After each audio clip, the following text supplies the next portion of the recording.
अलबत, तरीही तिथला परका मुलूक, माणसे, तिथे येणाऱ्या अडचणी या सर्वांची आम्हास भीती वाटते.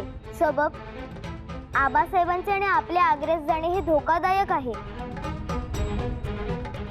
धोकादायक आहेच, परंतु ते आमच्यासाठी नाही, त्या औरंगजेबासाठी.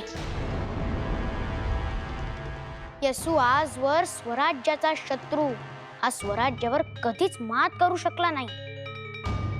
दरवेळेस तो नेस्तनाबूत झाला. या वेळेसही तसंच होईल. आमच्या आबासाहेबांच्या मुत्सद्देगिरीसमोर उद्या तो मिर्जाही नेस्तनाबूत होईल आणि औरंगजेबही. खरंच असं होईल का? येसू, आमच्या आऊसाहेबांच्या आशीर्वादाने आम्ही आपणास वचन देतो. आमच्या आबासाहेबांच्या तावडीतून तो औरंगजेब निसटला तरी या शंभूच्या तावडीतून तो कधीच निसटणार नाही. आम्ही त्या औरंगजेबास नेस्तनाबूत केल्याशिवाय राहणार नाही.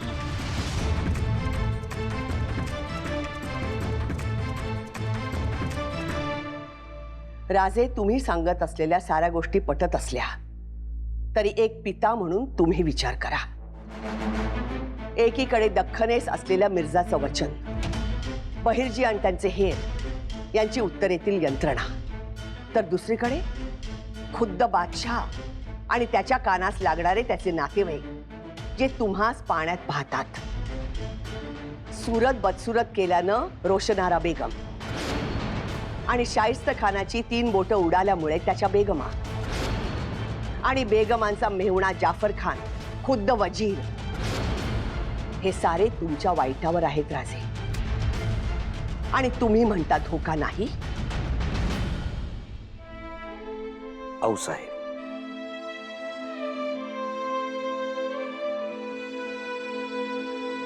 आऊसाहेब, अफजल खानाला गर्दीस मिळवला त्यावेळी आई भवानी आमच्या पाठीशी उभी राहिली. आता तुम्ही महाराष्ट्राची भवानी बनून शंभूराजांच्या पाठीशी उभ्या राहा. तुमच्या पुण्याईनं, महाराज साहेबांच्या आशीर्वादानं आणि स्वराज्यनिष्ठ ध्येय वेड्या स्वप्नांच्या पाठपुराव्यानं आम्ही शंभूराजांसहित स्वराज्यात सही सलामत परत येऊ. परंतु राजे, औरंगजेब शहनशाह आहे, जो स्वतःच आलमगीर म्हणवतो. आपलं स्वराज्य आता कुठे रांगू लागलंय, आता बाळसं धरू लागलंय. आपलं स्वराज्य आहे इन मीन 15-20 वर्षांचं, तर औरंगजेबाचं राज्य 300 वर्षांचा. आऊसाहेब, याचाच अर्थ औरंगजेबाचं राज्य आता वृद्ध होत आलंय आणि आपलं स्वराज्य तारुण्याकडे झेपावतंय असं म्हटलं तर वावगं ठरणार नाही. आऊसाहेब, आपलं कुलदैवत असलेल्या घृष्णेश्वरानं सुखदुःखाचे 2 पट्टे शंभूराजांच्या भाळी आधीच रेखून ठेवले. आता सगळा भार त्या महादेवावर आहे. पाठराखण करायला तो समर्थ आहे. आऊसाहेब, ज्याप्रमाणे पृथ्वीच्या रक्षणासाठी त्या शिवाला हलाहल प्राशन करावं लागलं, त्याचप्रमाणे स्वराज्याच्या रक्षणासाठी या शंभूला आग्र्यास जावंच लागेल. ज्याप्रमाणे सोन्याला आगीतून तावून सुलाखून निघाल्याशिवाय झळाळी प्राप्त होत नाही, त्याचप्रमाणे शंभूराजे या दिव्यातून गेल्याशिवाय त्यांच्या शौर्याला, कीर्तीला, स्वराज्य निष्ठेला झळाळी प्राप्त होणार नाही. आणि म्हणूनच आऊसाहेब, स्वराज्य दौलतीच्या वाढत्या बारदानाचे भोसलाई करते संभाजीराजे बिन शिवाजीराजे भोसले आग्र्यास गेलेच पाहिजे.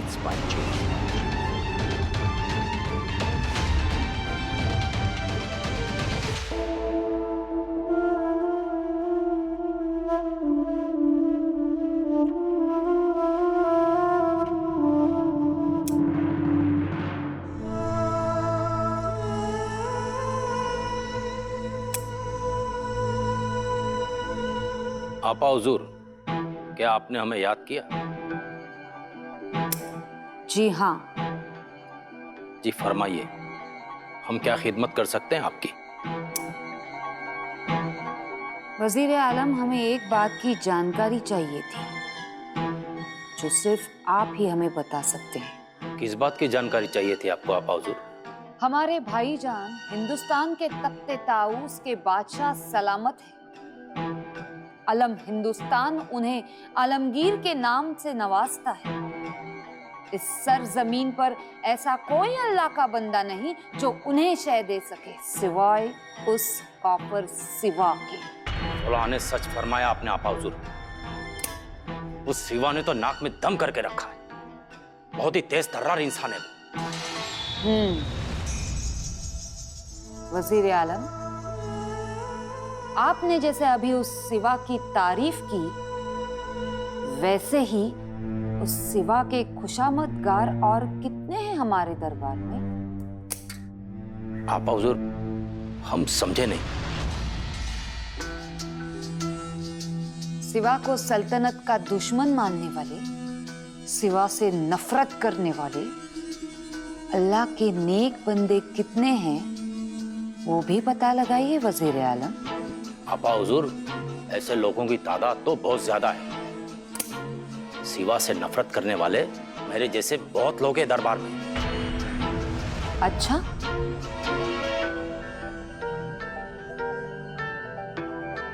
तो आप सब मिलकर हमारे भाईजान बादशाह सलामत आलम पना औरंगजेब को ये क्यों नहीं समझाते कि उस सिवा को आगरा बुलाने की कोई जरूरत नहीं है। उस दक्खन के चूहे को दक्खन में ही दफन कर दे। जिसने हमारी सूरत को बदसूरत कर दिया, उससे बदला लेने के लिए कोई मुश्ताक नहीं है। आप गुस्सा मत कीजिए आपा हुजूर। कैसे गुस्सा ना करे? जिसे देखो वो उस सिवा की सालारी की मिसाल दे रहा है। हर किसी के जुबां पर उसी का नाम है। हम उस सिवा को जहन्नुम की सैर करवाना चाहते हैं। आपके दिलो दिमाग में क्या चल रहा है आपा हुजूर? आता राजांच्या मनात असेल तेच होईल। आपलं राजा निर्णय घेताना कधी बी घाई गडबड करीत नाहीत। थंड डोक्यानं पूर्ण विचार करतात आणि मगच निर्णय घेतात। म्हणूनच त्यांचं समज बेतशीर असते बघा। अगदी खरं बोललात नाईक। राजांची दूरदृष्टी वाखाणण्याजोगी आहे। कुठल्याही परिस्थितीमध्ये कितीही बाका प्रसंग आला तरी राजांचं मन हे स्थिरच असतं। संकटास डरून त्यांची चलबिचल झालेली आम्ही आजवर तरी पाहिली नाही। अहो पंत, राजांचा निर्णय हा स्वराज्याच्या आणि रयतेच्या भल्यासाठीच असतोय बघा। आणि असा राजा असेल तर काळीच हातावर घेऊन काम करायचं बी भ्या वाटत नाही बघा। मग राजांनी सांगायचं, हुकूम धाडायचा आणि आपण झुकून द्यायचं।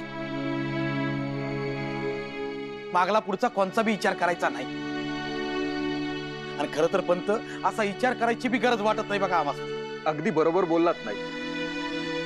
अहो, राजेंचा प्रत्येक शब्द म्हणजे आपल्या सर्वांसाठी भगवान शिवाचा शब्द।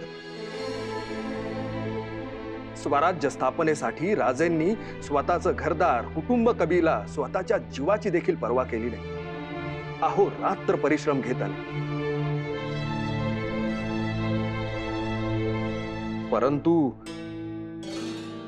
परंतु काय पंत? आपल्या मनात काही किंतु आहे का? छे, नाही पंत। अहो, राजेंविषयी किंतु मनात येणं म्हणजे पापच की। परंतु राजेंचा आग्र्यात जाण्याचा निर्णय म्हणजे आम्हास असे वाटते की राणी वसा या निर्णयास समर्थन देणार नाही। म्हणजे राणी वसा राजांच्या या निर्णयाला विरोध करतील असं वाटतंय का आपणास? नाही, तसं नाही पंत। अगदीच विरोध करणार नाहीत, पण चिंता तर असेलच नाही। मुघल उत्तरेतून स्वराज्यात येतात,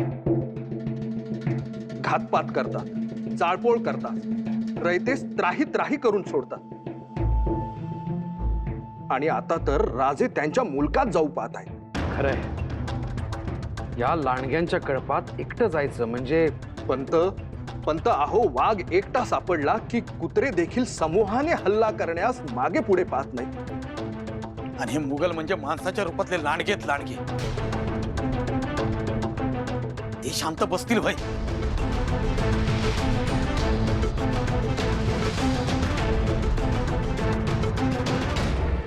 हम हरगिज चुप नहीं बैठेंगे। उस सिवा से तो हम बदला लेकर रहेंगे। सिवा आगरा आएगा तो कौन से रास्ते से आएगा? राजगढ़, पुणे, अहमदनगर, फिर औरंगाबाद और औरंगाबाद। अगर सिवा औरंगाबाद से आगे आया ही नहीं तो? ये आप क्या कह रही हैं आपा हुजूर? आप समझे नहीं वजीर आलम, हम सिवा को आगरा पहुंचने नहीं देना चाहते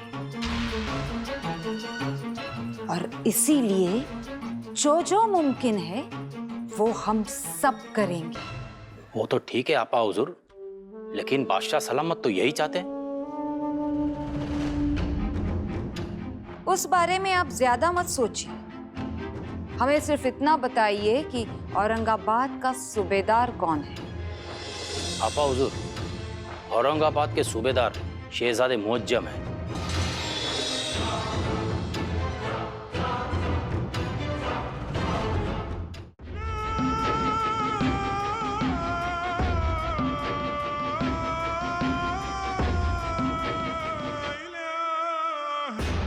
सुभान अल्लाह, शक्ल सूरत से खुदा बंद सलामत की तरह ही दिखते हैं हमारे शहजादे साहब, हूबहू आला हजरत की परछाई।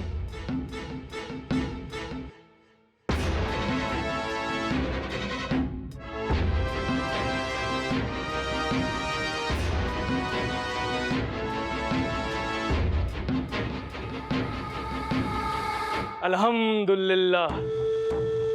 क्या फरमाया जनाब आपने? जरा फिर से फरमाएंगे? यही कि आप खुदाबंद बादशाह सलामत जैसे ही दिखते, आपको देखकर बहुत तसल्ली महसूस करते हैं।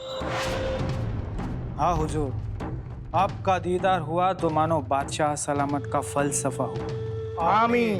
शुक्रिया मेरे अजीज।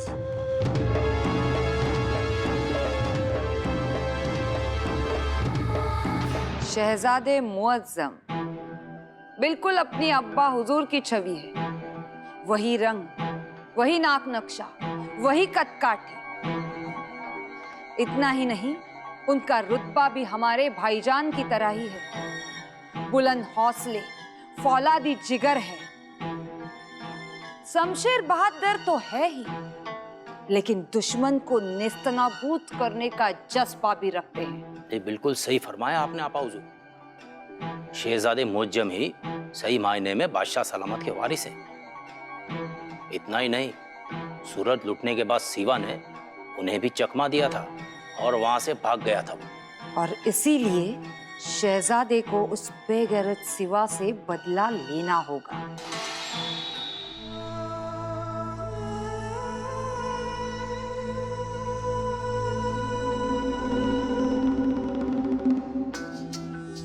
आपको क्या लगता है,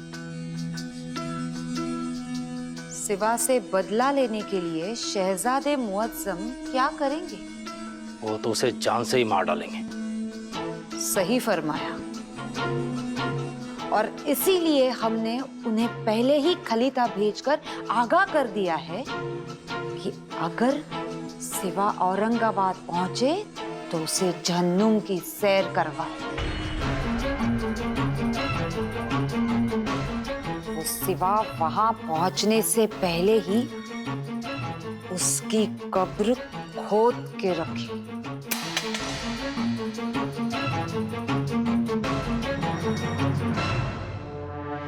नाईक हो, नाईक ते शांत बसणार नाहीत। मुघल आहेत ते मुघल। त्यांच्या तावडीत सापडलेल्या प्रत्येक शत्रूचे हालाल करून त्याला यमसदनी धाडण्याचा शिरस्ता आहे त्यांचा। वय पर आपले राज बी काही कमी नाहीत। चारी मुंड्या चित करतील। एकदा का राजांची भवानी करदली का भल्या भल्यांची काळण उडतीया बघा। नाईक आपल्याला हे विसरून चालणार नाही की राजांच्या जीवास आग्र्यास धोका आहे। पंत, फक्त आग्र्यातच नाही, स्वराज्याची वेस ओलांडली की सगळीकडे धोक्याचाच सारीपार, सगळीकडे शत्रूचे साम्राज्य। अगदी बरोबर बोललात पंत। राजांच्या आसपास असतील ती शत्रूची माणसं। राणी वसा देखील त्यांच्या काळजीने चिंतातूर झाल्या असतील, कारण कधीही दगाफटका होऊ शकतो। वय पंत, यावेळी राजांनी या समध्या गोष्टीचा विचार करायला पाहिजे, कारण आतापासून जेवढ्या लढाया लढल्या जेवढ्या मोहिमा आखल्या त्या स्वराज्याच्या आत होत्या. इथं आपलाच मुलूक आणि आजूबाजूला आपलीच माणसं. खरंय नाही. प्रत्येक गड, त्याच्या आजूबाजूचा प्रदेश हा राजांच्या ओळखीचा, पायाखालचा. शत्रू कितीही अजस्त्र असला तरी तो परक्या भूमीत आलेला. पण आपले मावळे याच मातीत रुजून वर आले. डोंगर दऱ्या, कड्या कपाऱ्या यांची ओळख असणार. परंतु आग्र्यात ही परिस्थिती नसेल. योग्य बोललात पंत. राजे आता शत्रूच्या मुलखात. नवीन जागा, नवीन वातावरण, नवीन माणसं, आणि तीही राजेंच्या विरोधात विषाने भरलेली. राणी वसाच काय तर आऊसाहेब देखील त्यांच्या काळजीने चिंतातूर झाले असतील. वय पंत,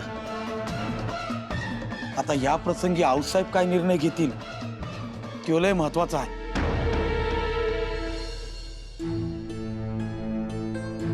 राजेंच्या दालनात जाऊन आऊसाहेबांना खूप वेळ झालाय. आमची आता चिंता वाढू लागली आहे. उर्लाबाई साहेब, काय मसलती सुरू असतील हो आतमध्ये? आऊसाहेब राजेंचं मन वळवू शकतील? अलबत. असंही आऊसाहेब म्हणाल्या होत्या की त्यांना राजेंचा हा निर्णय मान्य नाही. आणि आग्र्याला जाणं काही सोपं काम आहे का? आम्हाला खात्री आहे आऊसाहेब राजेंचं मन नक्की वळवतील.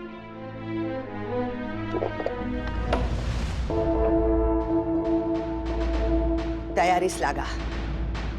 राजे आग्र्यास कूच करणार आहेत.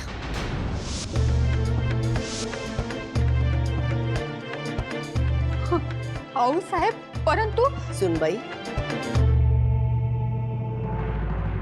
सृष्टीत चमत्कार क्वचित घडतात. आज तब्बल 350 वर्षांनी ह्या भूमीवर एक चमत्कार घडला आहे. परकीय सत्तांची गुलामगिरी झुगारून एक एतद्देशीय राजा सह्याद्रीच्या कुशीत आणि महाराष्ट्राच्या मुशीत जन्मास आला आहे.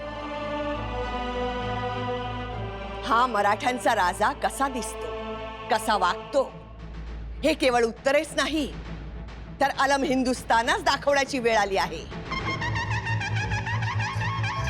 यापुढे मराठी मस्तक गुलामगिरीच्या मुजऱ्यासाठी सुकणार नाहीत, तर आत्मसन्मान आणि अस्मितेच्या रक्षणासाठी ताठ राहतील, हे ठणकावून सांगण्याची वेळ आली आहे. सह्याद्रीच्या ह्या सिंहाची गर्जना दिल्लीच्या दरबारीत घुमायची आणि त्याच्या आरवानं दिल्लीचा तख्त हलवून टाकण्याची वेळ आली आहे.